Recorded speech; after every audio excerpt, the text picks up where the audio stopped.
Okay. Hello chatters, my name is Rohit and you are watching Russell Chatter. तो कैसे हो guys आप लोग। आई होप अच्छे हो गए और अच्छे ही बने रहना। मैं भी यहाँ पर मजे से हूँ। आज है संडे और हम लोग आ गए हैं अपनी Q&A वाली वीडियो के साथ। और आज इस वीडियो के अंदर ना सबसे अलग बात ये होने वाली है कि अब तक मैंने जितनी भी Q&A वाली वीडियोस बनाई है सबसे ज़्यादा क्वेश्चंस मैंने इस वाली वीडियो के अंदर पिक किए, क्योंकि आप में से बहुत सारे लोग बोलते हो कि भाई हमारा सवाल तो पिक नहीं हुआ, रोहित हमसे नाराज है, ये वो। तो आज मैंने कहा क्यों ना एक काम करते हैं, सबसे ज़्यादा क्वेश्चन लेते हैं। 20 से भी ज़्यादा क्वेश्चन है और मेरे लिए चैलेंज भी है कि कैसे मैं जल्दी से जल्दी आंसर करूँ, क्योंकि वीडियो भी अगर लंबी हो जाएगी तो भाई देखने में किसी को मज़ा नहीं आता। तो टाइम बिल्कुल भी वेस्ट नहीं करते। सबसे पहला क्वेश्चन है यहाँ पर जतिन का और ये बोलते हैं कि फील्ड और ओटन का जो इन्फर्नो मैच हुआ था उसमें थंडरडोम फैंस कैसे आए। तो जब से मैंने आपको ये बताया कि फील्ड और जो रैंडी ओटन है उनका जो मैच है वो टेप्ड था, आप में से बहुत सारे लोग बोल रहे थे अच्छा टेप्ड था तो वो थंडरडोम वाले लोग कहाँ से आए, और थंडरडोम वाले लोग थे तो फिर मैच पहले से लीक कैसे नहीं हुआ, क्योंकि जैसे हमने स्मैकडाउन के केस में देखा था पूरी स्मैकडाउन ही लीक हो गई थी। तो मैं आपको बता देता हूँ, देखो सबसे पहले तो मैच टेप्ड था और WWE ने वहां पर थंडरडोम के अंदर जो लोगों का यूज किया था वो एक्चुअल में उस वाले मैच को देखने वाले लोग नहीं थे, बल्कि WWE ने शायद अपने किसी पुराने शो से उस थंडरडोम वाली ऑडियंस को लेकर उन्हें से वहां पर चिपका दिया। मतलब आपको देखने में ऐसा लग रहा होगा कि वो जो लोग थे वो उस मैच को देख रहे हैं, लेकिन एक्चुअल में वो देख नहीं रहे थे, बल्कि वो पिछले मैच के आप लोग कह सकते हो उनके रिएक्शन थे। और बाकी आपको पता है एडिटिंग के सारे से तो WWE डाल ही देती है जो भी उनको चैंट वगैरह डालने होते, तो ये इसके पीछे का रीज़न है। आई होप आप में से बहुत सारे लोगों ने इस वाले क्वेश्चन को पूछा था तो वो यहाँ पर आंसर हो गया होगा। इसके बाद अगला है यहाँ पर क्वेश्चन दिव्यांश कौरे बोलते हैं अंडरटेकर की एंट्रेंस करके दिखाओ। वेल करके मैं दिखा देता, लेकिन ना मेरे पास लंबी वाली जैकेट है ना मेरे पास वो वाली हैट है। होती तो पक्का करके ज़रूर दिखा देता, आपने किसी और की नहीं कही वरना वो भी करके दिखा देता, लेकिन अभी तो भाई हमारे पास वो साजो सामान है नहीं। इसके बाद अगला क्वेश्चन है यहाँ पर फैन एंड मैन कनेक्शन का, और इन्होंने बहुत बारे क्वेश्चन पूछ लिया। यार देखो अगर आप कोई एक क्वेश्चन पूछते हो ना एक ही बार करा करो उसे, अगर आप पूरा स्पैम कर देते हो तो मेरे को भी क्वेश्चन उठाने में मुश्किल होती है, लेकिन फिर भी मैं आपको क्वेश्चन ले लेता हूँ। और ये बोलते हैं कि 2018 में AOP और सिजारो वाले मैच में, सिजारो शेमस वाले मैच में ड्रेक मैवरिक ने गीली पीली कर दी थी, तो वो सच में गीली पीली थी या फिर उसके पीछे कोई और ट्रिक थी। तो अगर आप उस वाले मूवमेंट को फिर से जाकर देखोगे तो ड्रेक मैवरिक ने एक्चुअल में वहां पर कोई सूसू नहीं की थी, बल्कि उन्होंने कुछ यहाँ पर अपने ऐसी चीज लगाई हुई थी जो उन्होंने उस टाइम पर प्रेस कर दी जब उनको वो लिक्विड या फिर वो पानी सा निकालना होगा, और उसके बाद जो हमने देखा कि ड्रेक मैवरिक की जो पैंट है वो गीली हो गई।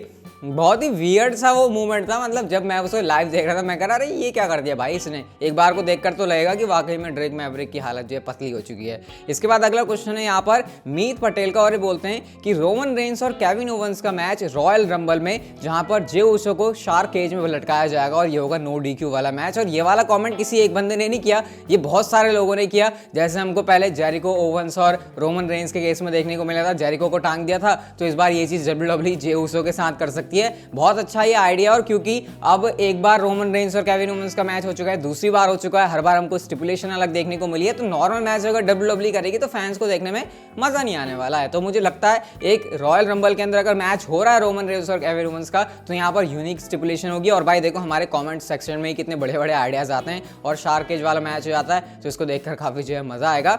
इसके बाद अगला क्वेश्चन है यहाँ पर इनविजिबल डिजाइनर का, और ये बोलते हैं कि मैंने ये कहा कि जब 100K सब्सक्राइबर हो जाएंगे रोहित पंत वाले चैनल के ऊपर तभी मैं उसको अनाउंस करूंगा, उससे पहले क्यों नहीं। अब देखो सबसे पहले तो मुझे एक वो चाहिए था कि कोई एक पॉइंट तो जब मैं गिव अवे के रिजल्ट निकालूं, क्योंकि बाकी जो आपको पता है प्रेडिक्शन वाले गिव अवे होते हैं जब पेपर भी हो जाता है तो उसके बाद में रिजल्ट निकालता हूं। जैसे कल भी मैंने निकाला कम्युनिटी टैब के अंदर, आपने चेकआउट नहीं किया तो कर लेना। बाकी बात करते हैं इस वाले गिव अवे की। तो देखो यार मैं गिव अवे के अंदर आपको कोई छोटी मोटी चीज नहीं दे रहा हूं, बल्कि अगर आपने अभी तक पार्टिसिपेट नहीं किया तो सिंपली करना क्या है, डिस्क्रिप्शन में पहला ही लिंक आपको मिलेगा रोहित पंत वाले चैनल का, उसको जाकर सब्सक्राइब कर लो आप लोग। और रिजल्ट में मतलब आपको मिलेगा क्या, रिजल्ट आपके लिए ये होने वाला है कि आप किसी एक सुपरस्टार का नाम लो और उससे रिलेटेड जितनी भी चीजें अवेलेबल हैं वेबसाइट के ऊपर वो सारी की सारी मैं आपके घर पर डिलीवर करवा दूंगा। तो अगर आपको नहीं पता इस बारे में तो भाई जल्दी से जाओ, डिस्क्रिप्शन के अंदर पहला ही लिंक है, उस चैनल को जाकर सब्सक्राइब करो, वहां पर वीडियोस वगैरह देखो और सिंपली आप लोग जो एलिजिबल हो जाओगे। अब मैं आपके लिए इतना कर रहा हूँ तो यार 100K सब्सक्राइबर तो आप लोग करवा ही सकते हो, जल्दी से करवा दो। उसके बाद जो हम उस चैनल के ऊपर और भी अच्छी तरीके से काम करेंगे। व्लॉग चैनल भी काफी एक्टिव है। अगले सवाल की तरफ चलते हैं और ये पूछा है यहाँ पर हमारे शिवम भाई ने, और ये बोलते हैं भाई love your videos and blogs, तो भाई थैंक यू उसके लिए। और ये बोलते हैं कि हमको सिनेमैटिक मैच रॉयल रंबल देखने को मिलेगा क्योंकि वहां पर कोई क्राउड नहीं आने वाला अगर ऐसा है तो।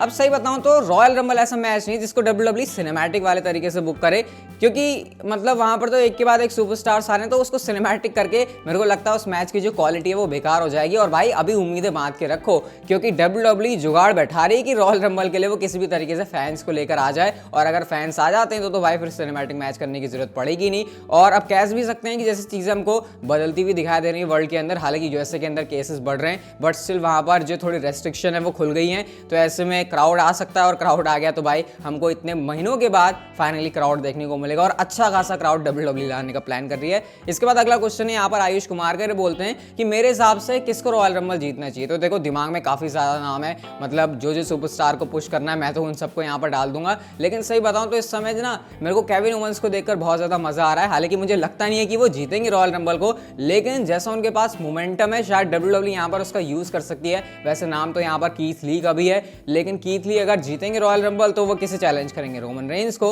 या फिर ड्रू मैकिंटायर को। ड्रू मैकिंटायर के साथ ऑलरेडी उनको मैच मिल रहा है, तो मैं यहाँ पर फिलहाल केविन ओवेंस के लिए रूट कर रहा हूँ। मुझे पता है वो जीतेंगे नहीं क्योंकि WWE यहाँ पर कुछ अलग ही मुझे लगता है इस साल के लिए प्लान कर रही है, लेकिन फिलहाल आपने मेरे से एक नाम पूछा तो वो मैंने आपको बता दिया। इसके बाद अगला क्वेश्चन है यहाँ पर रुजुल पाठक और बोलते हैं भाई क्या फायदा पूछ के, जब आपने सीरीज चालू की है तब से कमेंट कर रहा हूँ आपने कभी लिया ही नहीं है। तो लो भाई आज मैंने ले लिया, लेकिन कमेंट भी आपने क्या किया है भाई, जिस दिन आपकी शादी होगी उस दिन आप वीडियो डालोगे।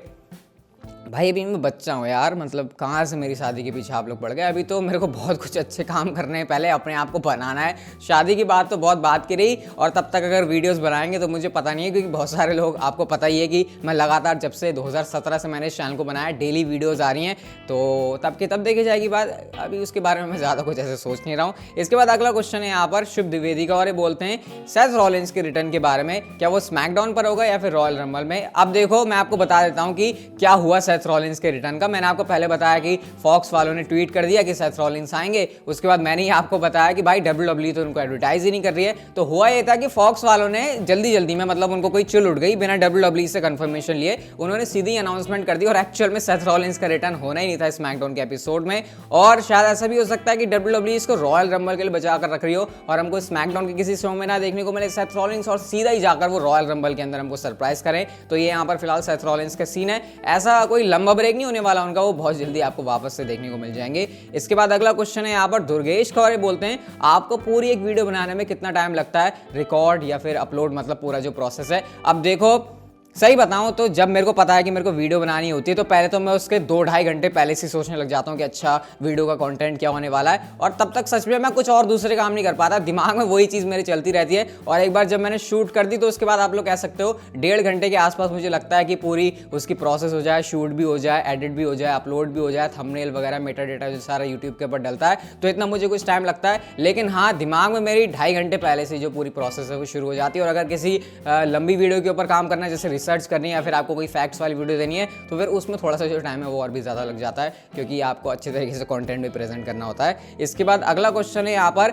जतिन कौरे बोलते हैं क्या स्टाइल्स क्लैश को बैन कर दिया, क्योंकि हम रिसेंट में देख रहे हैं कि एजे स्टाइल्स तो फिनोमिनल फोरआर्म ही लगा रहे हैं। अब देखो ऐसी कोई न्यूज़ वगैरह बाहर नहीं आई है कि एजे स्टाइल्स का जो स्टाइल्स क्लैश है वो बैन हो गया, लेकिन हाँ रिसेंट में आपको वो ज़्यादा फिनोमिनल फोरआर्म को यूज़ करते हुए दिखा दे रहे हैं। लेकिन इसका मतलब ये नहीं है कि एजे स्टाइल्स का जो स्टाइल्स क्लैश है वो बैन हो गया है, आपको हो सकता है बहुत जल्दी वो उसका यूज़ करते हुए दिखाई दे। और वैसे भी मेरे तो दोनों ही फेवरेट फिनिशर हैं, उनको देखने में काफ़ी मज़ा आता है। इसके बाद अगला सवाल है यहाँ पर मोहम्मद जीशान अली का, और बोलते हैं जब मैंने पहली बार फील्ड को देखा था तो मेरा क्या रिएक्शन था, मतलब मेरे दिमाग में क्या आया ब्रे वाइट के नए गिमिक को देखकर।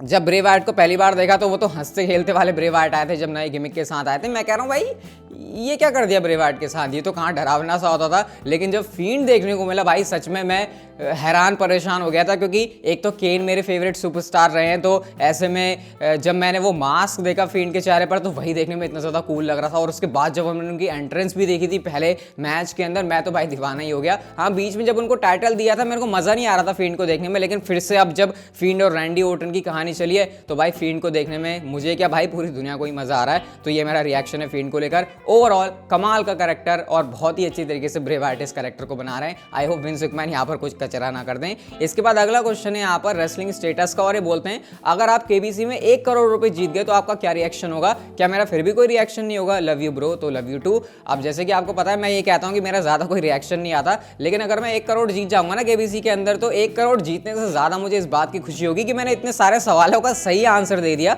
और तब मैं 1 करोड़ जीत गया। क्योंकि जब मैं केबीसी देखता हूँ भाई मेरा तो बट्टा गुल रहता है बिल्कुल, कोई सवाल मैं बता पाता हूँ। अगर क्रिकेट या फिर फुटबॉल के आसपास या फिर ऐसे कोई सवाल आ गए तो फिर ठीक है, या फिर टेक्नोलॉजी से, बाकी तो भाई मेरा जो मामला है ना वो बिल्कुल गोल है। इसके बाद अगला क्वेश्चन है यहाँ पर तेजस कौरे बोलते हैं क्या रेसलमेनिया इतना बड़ा इवेंट अंडरटेकर की वजह से बना है? बिल्कुल भाई, आपने बिल्कुल सही कमेंट किया है। अंडरटेकर एक रीजन है जिसकी वजह से हर साल लोग रेसलमेनिया को ट्यून करते थे, क्योंकि एक तो उनकी स्ट्रीक चली, वो किसी और पेपर व्यू के अंदर आए या फिर ना आए, वो रेसलमेनिया के अंदर जरूर आते थे।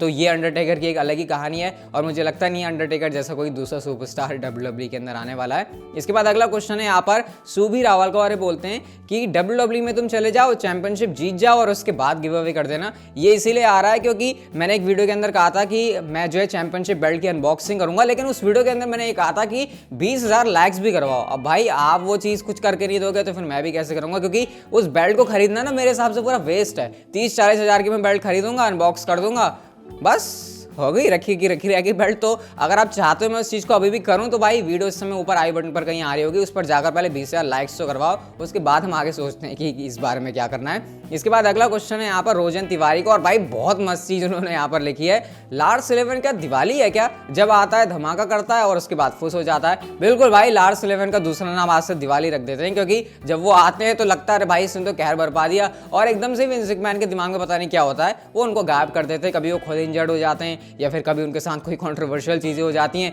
अभी तो कोई रीजन ही नहीं आया, बस ये रीजन आया कि क्योंकि रोमन रेंस ऑलरेडी अच्छा हील का कैरेक्टर प्ले कर रहे हैं, इसलिए लार्स इलेवन को नहीं दिखा रहे। तो भाई यही कहानी, और सच में लार्स इलेवन का नाम जो है आज से मेरे दिमाग में तो दिवाली सेट हो गया। बहुत मस्त आपने कमेंट किया।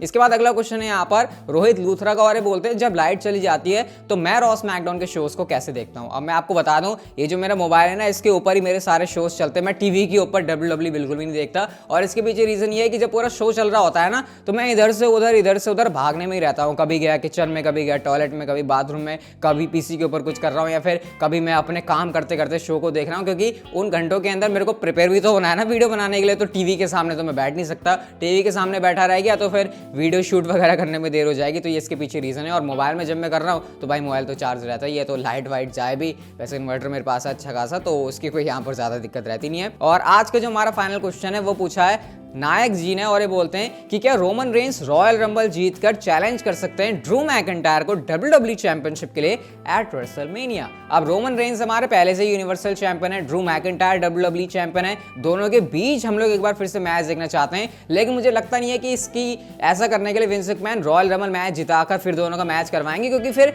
एक मैच की पॉसिबिलिटी खत्म हो जाएगी। रोमन रेंस का मैच अलग हो सकता है किसी के साथ और ड्रू मैकिंटायर का अलग हो सकता है, तो यहाँ पर दो मैचेस निकल रहे हैं। अगर दोनों का मैच एक साथ हो गया तो क्या होगा, एक मैच तो मर जाएगा। तो मैच अपने आप में बहुत बड़ा जरूर है, लेकिन इस साल मुझे लगता नहीं है ऐसा होगा। हाँ, Roman Reigns and Drew McIntyre definitely 2021 के अंदर मुझे लगता है कि एक बार फिर से होने वाला है, लेकिन रेसलमेनिया के अंदर इसके चांसेस थोड़े से कम है। बल्कि इन दोनों को अगर एक अच्छे अपोनेंट दे दिए जाए तो मुझे लगता है कि रेसलमेनिया जो 37 है वो काफी अच्छी हो सकती है। और आज की जो ये वीडियो थी, इतने सवाल थे, इस बार मैंने काफी ज्यादा पिक किए, तो भाई अब मत कहना कि मेरा क्वेश्चन पिक नहीं हुआ तो भाई उसके लिए अगेन फिर से सॉरी। वीडियो गाइस अगर आपको अच्छी लग गई हो तो लाइक किए बिना कहीं मत जाना, और चैनल को कर लो सब्सक्राइब, नोटिफिकेशन बेल को ऑन, क्योंकि चैनल के ऊपर आपको प्रो रेसलिंग से जुड़ी ऐसी इंटरेस्टिंग वीडियोस देखने को मिलती रहती हैं। So see you guys in my next video.